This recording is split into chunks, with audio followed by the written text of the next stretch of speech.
Hagamos una pausa y abramos una puerta a la imaginación. La tarde está en plenitud, tu programa de arte y cultura. Idea, producción general y conducción, Luis Raúl Calvo y Nora Patricia Nardo. Con la participación especial de Adriana Gaspar. Auspicia Proyecto Cultural Generación Abierta. www.generacionabierta.com.ar.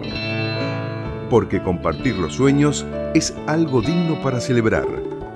Unite a nosotros en la FM Amadeus 91.1. Hola, ¿qué tal? Buenas tardes, nuevamente acá en FM Amadeus 91.1 con Generación Abierta en Radio para compartir una hora con arte y cultura. ¿Qué tal, Nora? ¿Cómo estás? Buenas tardes, Luis. Buenas tardes a todos nuestros oyentes. Una alegría compartir este nuevo programa, el programa número 32.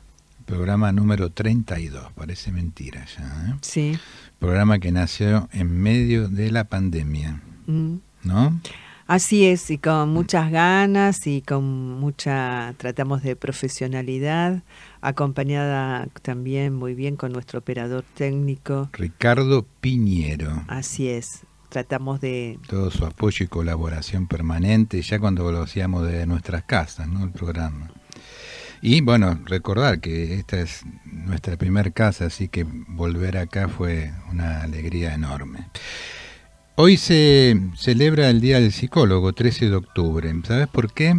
¿Por qué? Se instituyó esta fecha porque en 1974 la Confederación de Psicólogos de la República Argentina, COPRA, que fue la entidad antecesora de lo que es actualmente la FEPRA, convocó al primer encuentro nacional de psicólogos y estudiantes de psicología en la ciudad de Córdoba.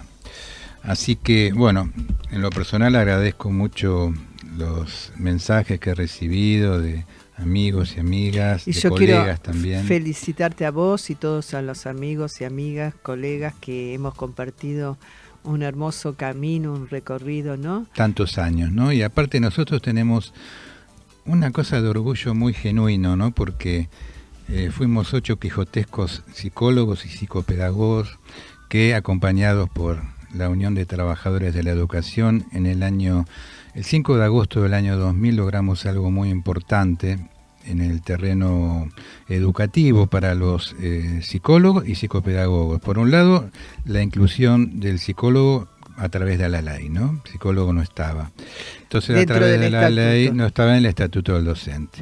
El psicopedagogo estaba por proyecto 13, pero no estaba con los cargos. Entonces, bueno, fue algo conjunto que se logró con muy pocas personas, que pusimos el hombro permanentemente, una comisión de educación en la legislatura muy sensible. Como 20 años de lucha, ¿no? Más de 20, más sí. De 20. Sí, no, 20 años exactamente, del 80 al 2000.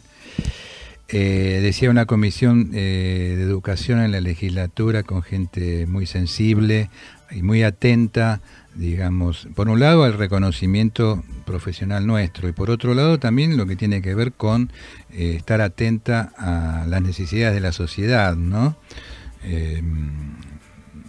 María Elena Nadeo, Delia Bisutti, Daniel Bravo, entre otros, ¿no? Que apoyaron desde el primer momento el proyecto, ¿no?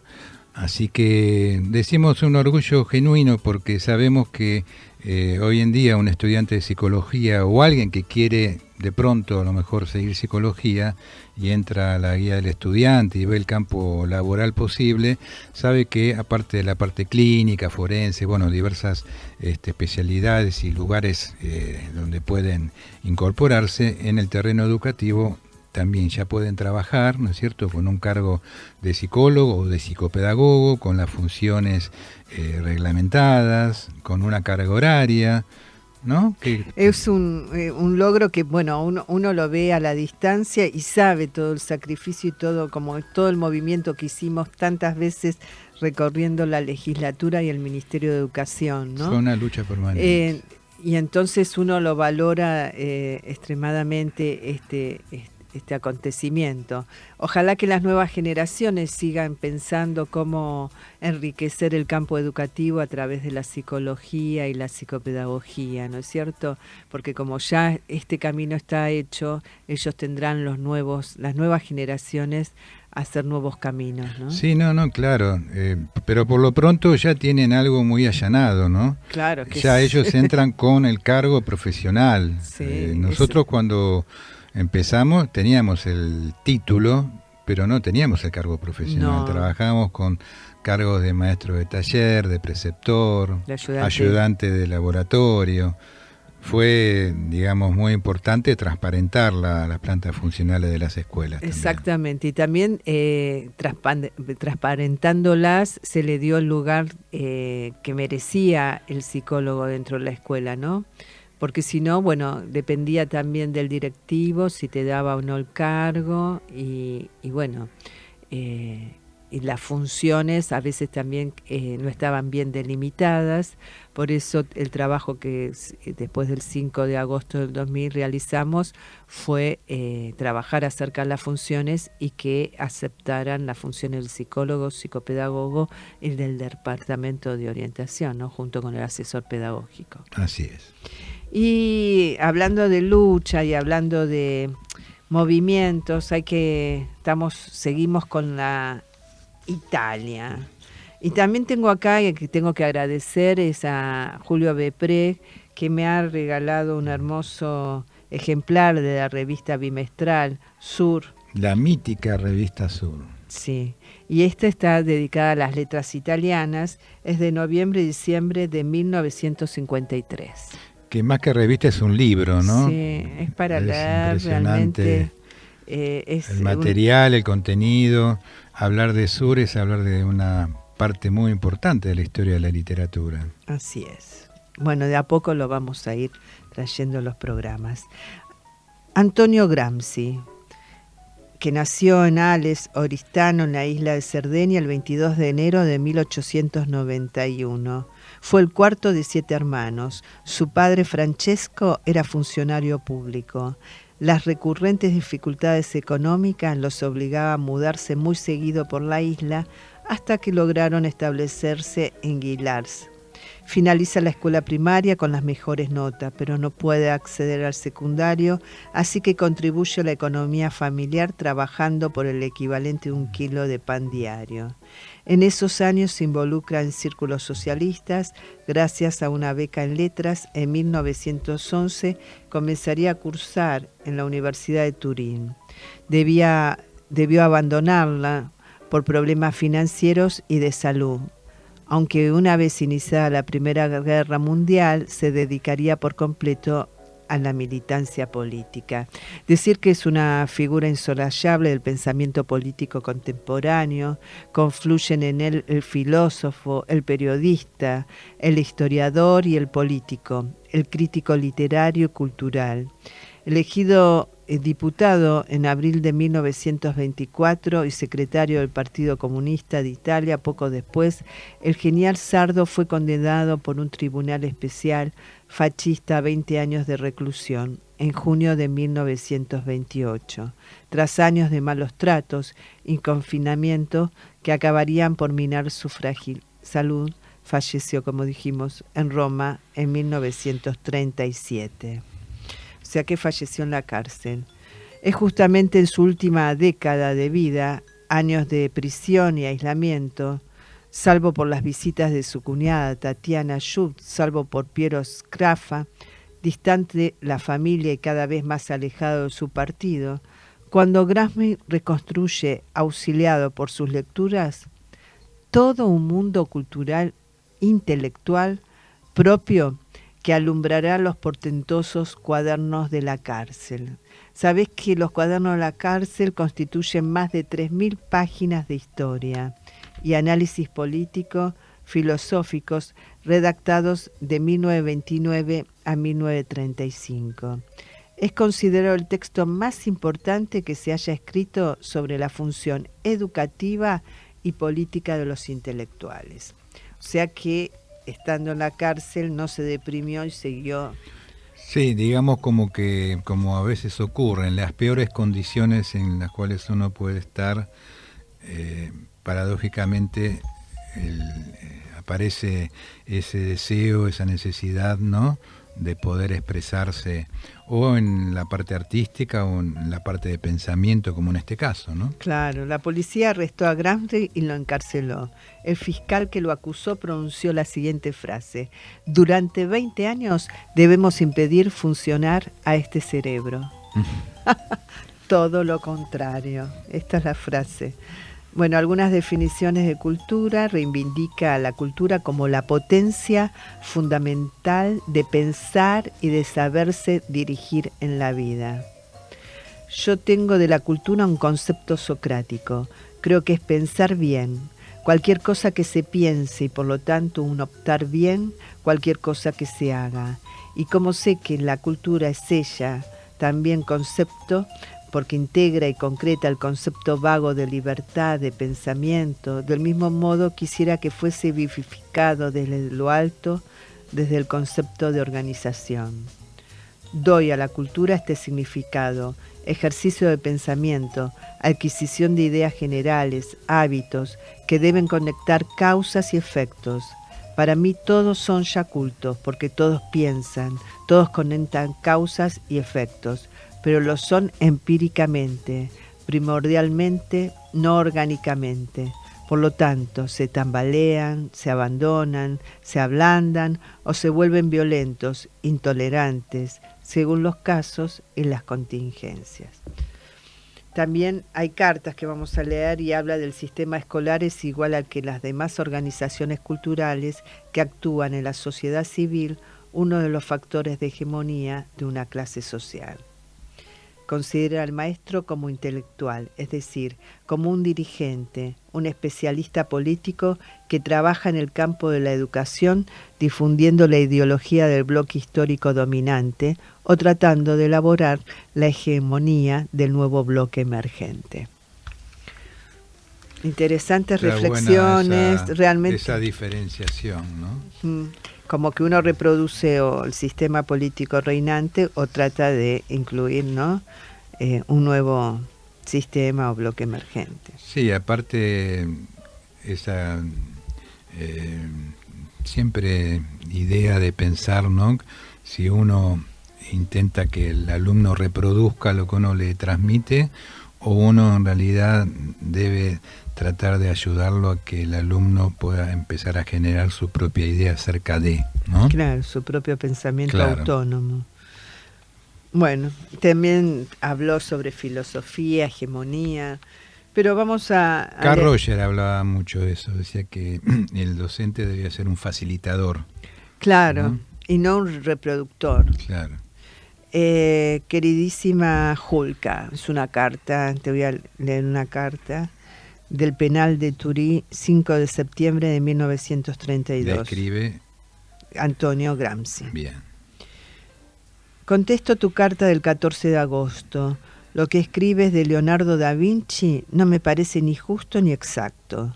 Quizás no hayas tenido ocasión de conocer la personalidad de Leonardo como artista, y menos aún como escritor y como sabio.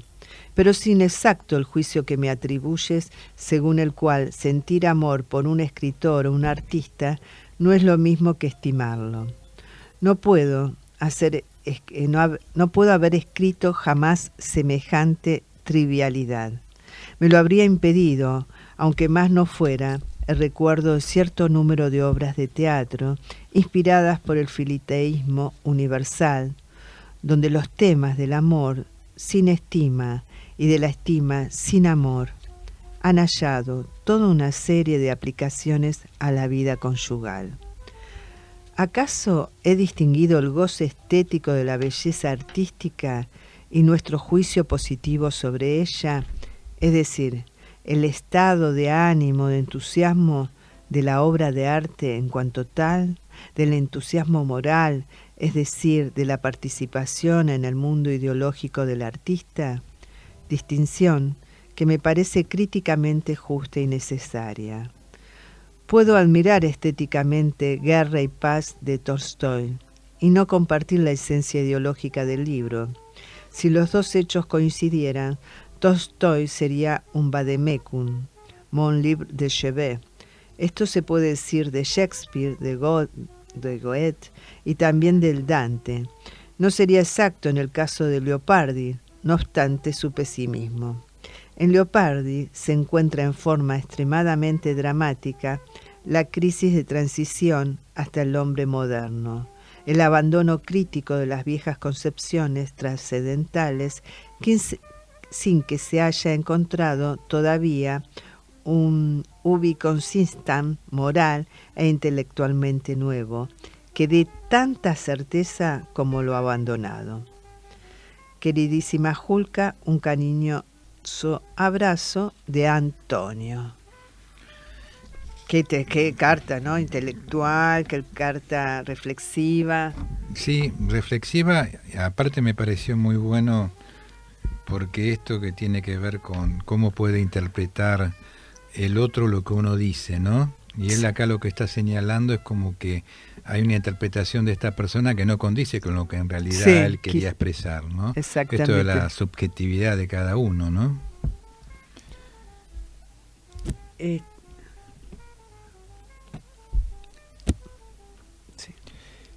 Queridísimo Delio, este es del penal de Turi, 10 de octubre de 1932.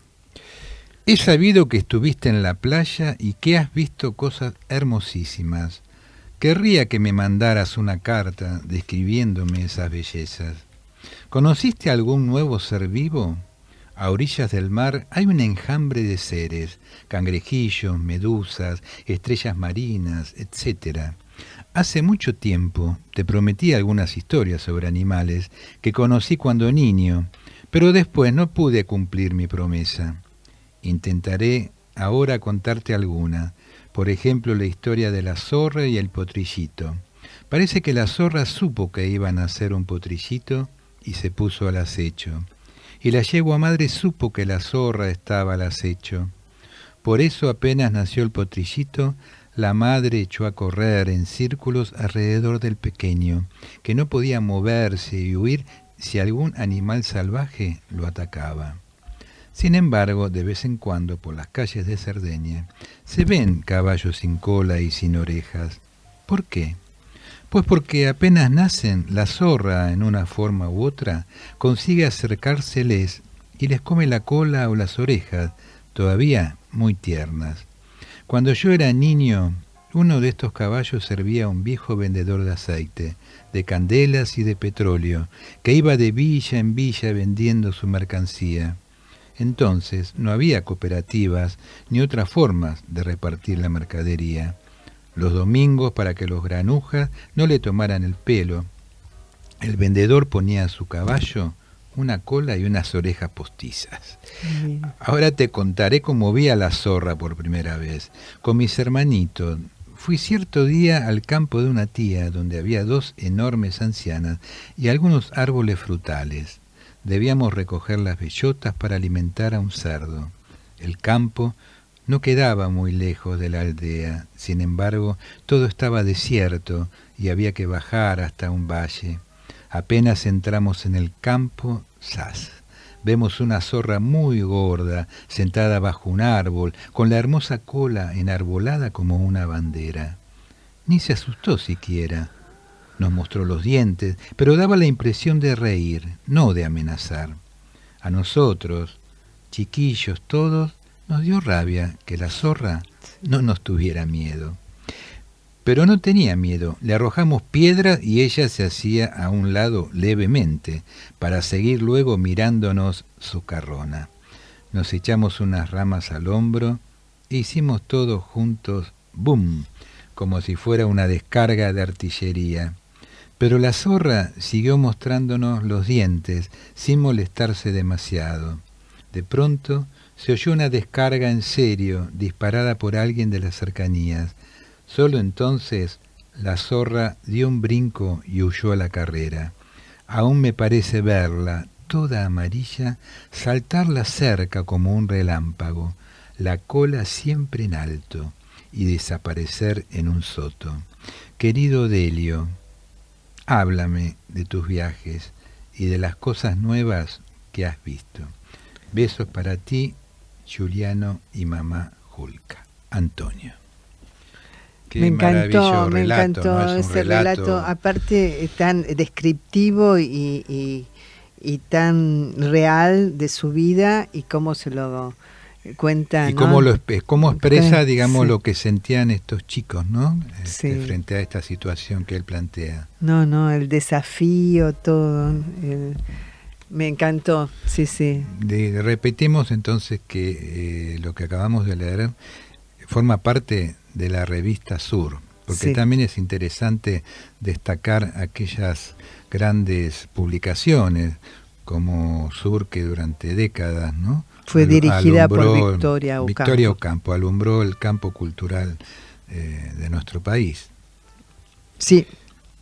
Vamos a ir al primer tema musical. Le agradecemos ante todo a Ricardo, nuestro operador, por la música de fondo que acompañó estos relatos de estas cartas. Muy buena. Decíamos que vamos a ir al primer tema musical y hoy nos va a acompañar, no podía ser, ¿no? No, hay que... A la gran cantante italiana, una de las grandes cantantes italianas y más famosas de todos los tiempos de Italia.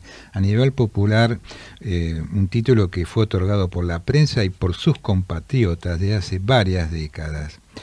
Fíjate vos, no obstante, Mina está lejos de ser una artista convencional, pues hace 40 años que está alejada de los medios.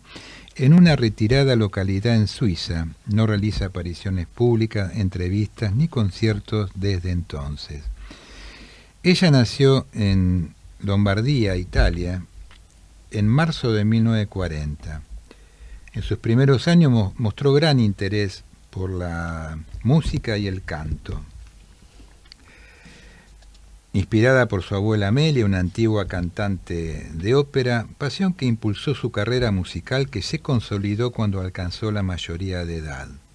Su debut oficial fue en septiembre de 1958 en un escenario de Cremona, en donde el público le exigió cantar aún más canciones de las pactadas, consignó el periódico local La Provincia. 2 años después alcanzó el primer lugar en las listas musicales con Tintarella Luna. A los 22 años apenas, Mina ya tenía 5 álbumes de estudio, participaciones en 7 títulos filmográficos, miles de seguidores y 2 grandes escándalos. Ajá. El problema fue que fue censurada por haber quedado embarazada. Este fue un motivo por el cual ella también desaparece de escena, ¿no es cierto? Pero esto no quitó que su nombre artístico, ¿no es cierto? Una mujer elegante, que no con mellara, voz, digamos, su popularidad, no, al contrario, como que todas esas dificultades de vida, que después vamos a comentar algunas otras, ¿no? Ella pudo hacer frente a todo esto. Vamos a escucharla justamente en Estudio 2001, que es un lugar donde ella un poco como que se ha recluido a partir de estos problemas que había tenido y que desaparece en escena. Pero nosotros las veíamos mucho en televisión, sí, porque estaba el Festival show de San Remo, de Mina. el show de Mina. Decía que vamos a escucharla en español, cantando en español temas que son boleros, hermosos boleros emblemáticos. En este caso, 3 palabras de Osvaldo Farres. Adelante, Ricardo, por favor. Música sin fronteras.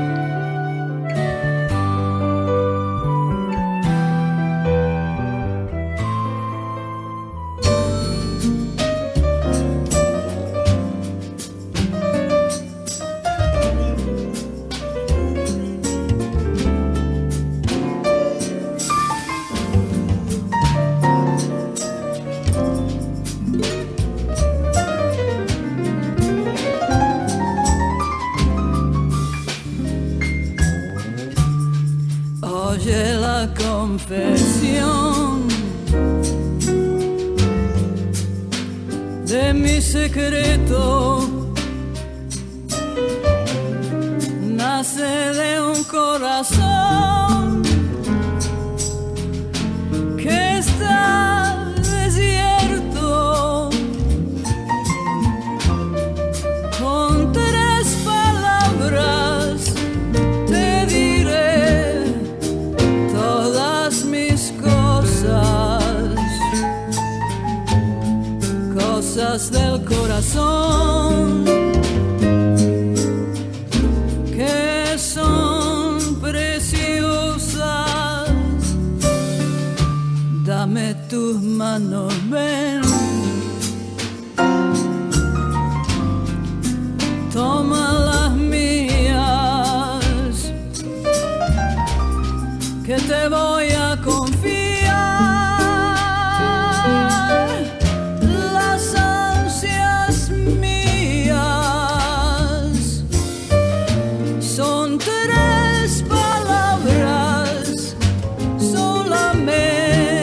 esas palabras son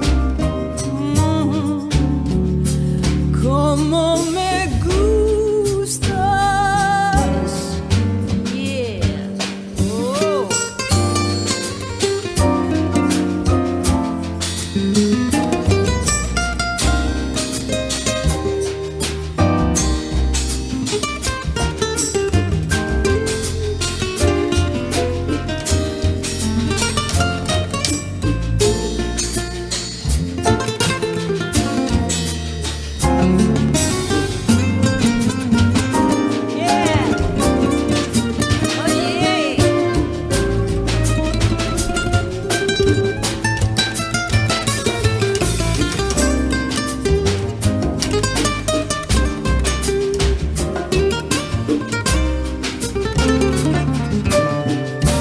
Dame tu mano, ven, ven, toma las mías, que te voy a confiar las ansias mías. Son tres palabras, solamente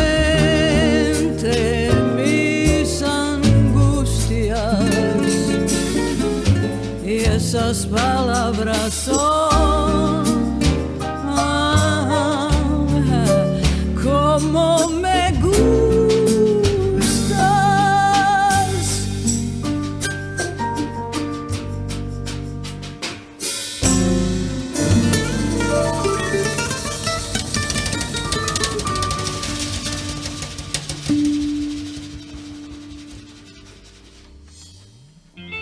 Artes visuales, artistas, movimientos y vanguardias.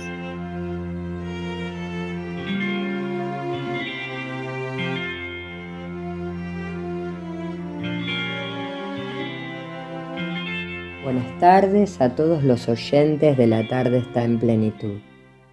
Hoy voy a seguir con el segmento de las grandes artistas invisibilizadas por la historia del arte universal. En este caso, voy a hablar de la vida y de la obra de Artemisa Gentileschi, una artista italiana que nació en Roma en 1593 y muere en 1656. Alguien que realmente tenía un exquisito talento para desarrollar una obra artística, con un estilo barroco, una obra muy comprometida, muy profunda, que comenzó de muy temprana edad a trabajar en el taller de su padre. Lamentablemente, a los 18 años de edad, fue víctima de una violación por un amigo de su padre, alguien a quien él le había abierto las puertas de su taller para poder enseñarle el oficio, para poder conectarlo con el mundo del arte. Artemisa tiene un relato súper escalofriante de cómo sucedieron los hechos, del horror que tuvo que atravesar. Un relato ante su padre, ante una sociedad que no la quiso escuchar, porque no consideró ese relato suficiente. ¿Por qué? Porque era una sociedad muy machista, la sociedad de la época. No creyeron en ella, pero tampoco creyó el medio artístico que la rodeaba, en el que ella se manejaba. Le dieron la espalda, pusieron en duda sus palabras, y es más, sus obras se las adjudicaron a su padre o a otros artistas varones de la época. Cabe destacar que su agresor nunca cumplió una condena firme. Padeció tanto el horror Artemisa, ese horror por el solo hecho de ser mujer. La artista, un año más tarde recién, pudo hacer la denuncia por violación. Tuvo la valentía de poderla hacerla, porque muchas padecían lo mismo, pero nunca se animaron. En ese momento se dudó de la palabra de la víctima y su violador no fue condenado. Pero el 27 de noviembre del 1612, Agostino Taxi, su violador, fue declarado culpable. Pero, por el solo hecho de ser varón, la justicia le concede una pena muy débil para semejante hecho que había cometido. Le dio a optar por realizar 5 años de trabajo forzado o por exiliarse de Roma. Por supuesto, su violador optó por la segunda y se exilió de Roma. Después de lo que significó para entonces este proceso judicial para este artista, en el que se había animado a denunciar algo que pasaba y que no todas las mujeres denunciaban, su padre, como era costumbre de la época, decidió armar su matrimonio y Artemisa se casa con un pintor, Fiorantanino Estiatesi, y prontamente se trasladan a Florencia. El padre lo que quería era que su hija recuperara su dignidad, la que había perdido ante esa mirada de una sociedad machista y patriarcal. Y aquí quiero un poco detenerme porque creo que lamentablemente estas cuestiones siguen sucediendo en la actualidad, que muchas veces la víctima termina siendo la culpable. Si bien todo esto está cambiando y por suerte se está condenando a los agresores, a los femicidas y a los violadores, todavía hay una parte de la sociedad que quiere poner a la víctima en el lugar de ser la culpable. Y esta es una reflexión que yo les quiero dejar a nuestros oyentes. Artemisa, además, quiero aclarar que cuando se traslada con su marido a Florencia, fue la primera mujer en entrar a la Academia Nacional de Bellas Artes de Florencia. En su obra plasmó ese compromiso, esa profundidad que tenía con esta temática, que tenía con la mujer. Por entonces mostraba en sus lienzos a mujeres sufridas, a heroínas, a mujeres fuertes, mujeres víctimas de violencia, a guerreras. Su obra estaba siempre compuesta por figuras trascendentales, figuras femeninas que devenían de la mitología y de la Biblia. Algo importante a destacar es que un año antes de la violación que sufre el artista, ella pinta una obra muy conocida, Susana y los viejos, un cuadro basado en un relato bíblico. En ese relato bíblico en el que Susana se estaba dando un baño y es espiada por 2 viejos. Ellos le proponen tener relaciones sexuales, ella los rechaza, los echa y estos se vengan de ella y la denuncian por adulterio. Ya la iban a lapidar cuando un profeta se da cuenta del engaño y evita semejante injusticia. Es importante realzar esto porque ya desde muy temprana edad podemos decir que Artemisa fue una de las grandes luchadoras por los derechos de la mujer, en defensa de la mujer, porque la mujer siempre ha sido víctima de la violencia, del abuso y de las violaciones. Lo que pasa es que justamente muchas de ellas no se animaban a denunciarlo, como sí se animó esta artista. Más tarde, y pasado los siglos, Roland Barthes manifiesta en uno de sus escritos algo así como que la fuerza de la pintora justamente hace hincapié en mostrar en sus obras esta ruptura con los cánones tradicionales de la época y poner de manifiesto lo que hoy podemos observar y decir que el artista siempre trabajó en defensa de la mujer, siempre abordó esta temática para reivindicar a las mujeres, reivindicar sus luchas, para luchar por sus desigualdades, pero sobre todo por quienes a su edad y en su época fueron víctimas de la violencia de género y fueron víctimas de las violaciones. Ella lo pudo decir, pudo denunciarlo. Muchas otras no se animaron. Y esto me parece importante a destacar, porque la verdad es que me resuena y me trae a muchos hechos que lamentablemente suceden en la actualidad en Latinoamérica.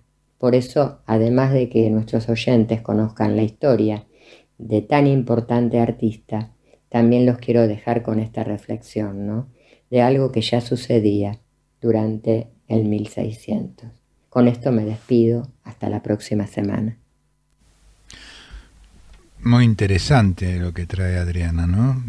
Porque ya está marcando, ¿no?, algo que es histórico, como ella bien dice. Lamentablemente. ¿No? Lamentablemente. De Aldo Palaceschi, La vieja del sueño. 100 años tiene la vieja. A ratos la han visto moverse de día. A menudo la gente la encuentra durmiendo junto a las fuentes. Nadie la despierta. Con el lento rumor de las aguas, la vieja se duerme y sigue durmiendo con el lento rumor de los días y días. Traducción, Antonio Aliberti. Aldo Palaceschi, cuyo apellido verdadero era Giurlani, nació en 1885 en Florencia y falleció en Roma en 1974. Palaceschi era en realidad el apellido de su abuela materna, Ana. Los primeros tiempos se dedica a estudiar carreras contables, pero entre 1902 y 1903 asiste en Florencia a la Escuela de Interpretación dirigida por Luigi Rassi, donde conoce a Eleonora Duse y a Mariano Moretti, con los que mantuvo una estrecha relación. Su inicial pasión por el teatro dejó huellas importantes en sus obras literarias. Poco tiempo después, es decir, 2 años posteriores, a los 2 años de 1905, publica su primer libro de poemas, cuya edición, como muchas veces ocurre, fue financiada por su padre. También Borges cuenta, ¿no?, que cuando escribió su primer libro de poemas, Fervor de Buenos Aires, parece que el padre había financiado. Y Borges cuenta que cada amigo que iba a visitar al padre, Borges iba y le dejaba un libro de poemas en el sobretodo. Qué bárbaro. Bueno, decíamos que Palaceschi publica su primer libro de poemas, luego viene un segundo y en 1909 publica Poesía, su tercer libro, del cual envía un ejemplar a Filippo Marinetti. Dicen acá las críticas, que hay un violento escarnio a la tradición poética y un cierto estilo naif y paradójico en este tercer libro de Palaceschi. A partir de ese año, en 1909, inicia la correspondencia con Marinetti y en noviembre del mismo año, después de adherirse al movimiento futurista, se trasladó a Milán para conocer directamente a Marinetti y a sus compañeros. Hay una poética que celebra mucho lo grotesco de la existencia cotidiana, en los que domina el registro irónico. Y acá se conjuga un poco lo que decíamos al principio, ¿no?, que señalan estos críticos, de la influencia del teatro, ¿no?, Claro. En la poética de él. En los años de su adhesión al futurismo, adhesión que no fue absoluta, colaboró en las revistas florentinas La Serva y La Voz, pero en 1914, de publicar el genial Manifiesto Futurista II, abandona el movimiento, incapaz de soportar la preceptiva literaria de Marinetti y también por una cuestión ideológica contraria a la guerra. Estaba en contra de la guerra. Vamos a hablar de Palaceschi, también con traducción del querido Antonio Aliberti, el poema Libertad. Condenada en teoría durante el ventenio de la era fascista, hacia la que podía para existir en la práctica de la vida cotidiana, y lo lograba perfectamente viviendo clandestina, puesto que en un país habituado a la tiranía, la restricción provoca solidaridad en los ciudadanos, un arte finísima para superarla. Concluida la era fascista, y proclamada a los cuatro vientos, la libertad, exaltada como la única regla de vida, poco a poco la vemos desaparecer en la práctica de la vida cotidiana, creando una zona oscura de la que cada cual teme y desconfía, enancada por una insignia luminosa. Libertad. El hombre vivido largamente en la tiranía lleva la tiranía en la sangre y en la médula de los huesos. Y una vez devuelto a un clima de libertad, la primera libertad que se arroga es la de quitar la libertad a los otros. Somos entonces un cañón que dispara por la culata. Poesía muy profunda la de Palasecchi, en algunos poemas que, bueno, no son los que acabamos de leer, pero bueno, se mezcla mucho, como decíamos, lo grotesco, la ironía, sí, pero en una gran profundidad, ¿no? Y que apela mucho al pensamiento también. En 1957 recibió el Premio de Literatura de la Academia del INSEIS y a propósito del gran fervor creativo, antes de morir ya tenía en preparación un libro de poemas, sinfonía, y uno en prosa. Luciano de María, uno de los críticos, ha observado que su característica fundamental era la de ser muy sensible a las tendencias culturales de la época y al mismo tiempo recrearlas en una forma propia, inconfundiblemente personal. Esto explica su particular simbolismo, su futurismo, su realismo y por último su sorprendente nuevo vanguardismo. Un detalle interesante para los oyentes es que esto que estamos comentando lo hemos podido leer de un sitio que queremos muy serio que se llama www.biografías y vida. Ya hemos consultado en otras ocasiones por otros autores y artistas y es realmente un sitio confiable, ¿no? ¿Sabés qué encontré en esta revista Sur? ¿Qué encontraste? Encontré un cuento, El jorobado, de Aldo Palasecchi, traducido por Héctor Mirer Angeli. Bueno, mirá qué maravilla. Esto es un regalo. Mirá qué maravilla. ¿Es muy largo? Sí, es para otra ocasión. Bueno, porque Héctor colaboró, claro, en la revista Sur. Y aparte hacía traducciones del italiano al español. Pero es increíble. Vamos a comentarle a Pepe Díaz Alejo, si no nos está escuchando desde España. Traducción de Héctor Miguel Ángel, Aldo Palasecchi. Bueno, Palasecchi. Vamos a ir a otro tema musical. Nos acompaña hoy la gran cantante Mina, que le gusta mucho a Ricardo, en este tema que es un clásico de Roberto Cantoral, La Barca. Adelante, por favor.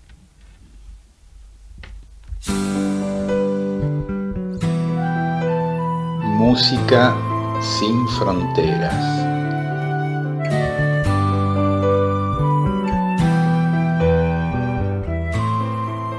Dicen que la distancia es el olvido, pero yo no concibo esa razón, porque yo seguiré siendo cautiva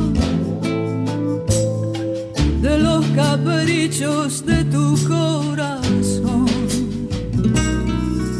Supiste esclarecer mis pensamientos, me diste la verdad que yo soñé, ahuyentaste de mí los sufrimientos. En la primera noche que te amé,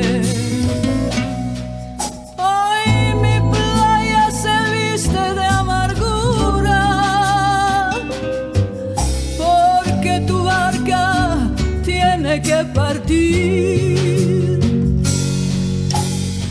a cruzar tus mares de locura. Cuida que no naufrague tu vivir.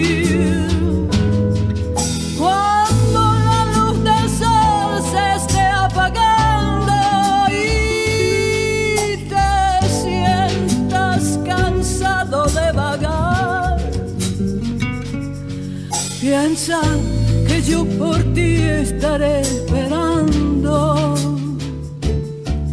hasta que tú decidas regresar.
A cruzar tus mares de locura,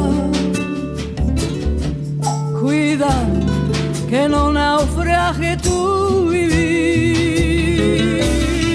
Cuando la luz del sol se esté apagando y te sientas cansado de vagar, piensa que yo por ti estaré esperando hasta que tú decidas regresar.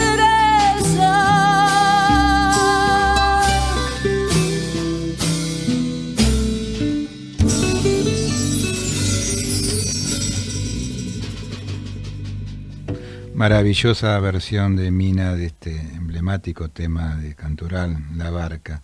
Decíamos situaciones difíciles que le tocó en vida atravesar, queda embarazada del actor Corrado Pani y como no estaba casada, esto le generó problemas por ser madre soltera.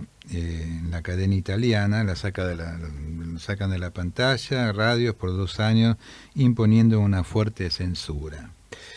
Pero, no obstante, sus fanáticos reclamaron insistentemente por su regreso, enviando numerosas cartas y reclamos a Rai, lo que los obligó a disculparse y sumarla a su señal. Decía ella por aquellos tiempos: recibí regalos de toda Italia, cartas en las calles me decían, no tienes que preocuparte. Mira qué bueno eso, ¿no? No tienes que preocuparte, le decían los fanáticos, ¿no? Los admiradores de ella, como acompañándola afectivamente y que esto se iba a modificar, ¿no? Qué interesante. Bueno, Bernardo Bertolucci, Parma, Reino de Italia, 16 de marzo de 1941, Roma, Italia, 26 de noviembre de 2018. Director de cine y guionista italiano, un director que hizo poesía con la cámara. Se inició junto a Pier Paolo Pasolini. Ganó prestigio con El conformista, basado en una novela de Alberto Moravia. Se hizo famoso a partir del Último tango en París. Cosechó 9 premios Oscar por El último emperador y en 2011 el Festival de Cannes lo homenajeó con la Palma de Oro. Quizás el destino, que suele ser como en este caso puntual, nos dicen en página 12, consecuencia directa de las elecciones y los actos personales, que Bernardo Bertolucci no sea recordado como un poeta en el sentido clásico del término. Poco antes de dirigir su primer largometraje, La cosecha Esteli, en 1962, el veinteañero Bernardo publicó la colección de poemas In cerca del mistero, siguiendo los pasos de su padre, el célebre escritor y profesor de historia de arte Attilio Bertolucci. Fue precisamente Attilio quien le presentó a su hijo mayor a otro joven entusiasta de las letras llamado Pier Paolo Pasolini, eventual coautor del guión que terminaría transformándose en la ópera prima de Bertolucci, quien no tardaría en convertirse en uno de los más importantes y reconocidos cineastas italianos de la tercera generación de posguerra. Su principal legado artístico incluye una veintena de películas, algunas de las cuales han logrado convertirse por razones diversas en auténticos clásicos del cine de autor. En más de una entrevista realizada a lo largo de su carrera, Bernardo, cuyo hermano Giuseppe, también director de cine, falleció en 2012, solía recordar cómo su padre lo acompañaba a ver películas en los cines de Parma, su ciudad natal, durante la infancia y la adolescencia, sobrino también del productor cinematográfico Giovanni Bertolucci. El muchacho recibió como regalo una cámara de 16 milímetros a los 15 años, con la cual rodó un par de cortometrajes amateur que no suelen figurar en las filmografías oficiales. Ya instalado en Roma junto al resto de su familia, la amistad con Pasolini, quien a esa altura, a pesar de su corta edad, ya tenía un nombre establecido en el mundillo de la literatura, terminaría desembocando en un primer empleo en la industria del cine como asistente de dirección en Acatone, la ópera prima protagonizada por Franco Chitti y Adriana Asti. Hay mucho para hablar de muchísimo. Podemos continuar en la próxima, me parece que Bertolucci, ¿no es cierto?, impone continuar hablando de él. Vamos a ir cerrando con otro tema de Mina. Decimos que estos temas que estamos escuchando tienen que ver con un estudio de grabación que ella en los últimos años fundó, digamos, ¿no? Entre álbumes de estudio, disco de cover y recopilatorio, la italiana suma más de 116 álbumes. Vamos a escucharla en este tema que se llama Espérame en el cielo. Espérame que pronto yo me iré allí donde tú estés. Espérame en el cielo, corazón, si es que te vas primero. Espérame que pronto yo me iré para empezar de nuevo. Nuestro amor es tan grande y tan grande que nunca termina, y la vida es tan corta que no basta para nuestro idilio.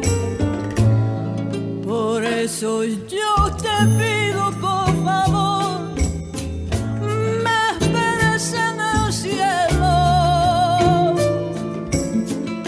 y allí entre nubes de algodón haremos nuestro nido.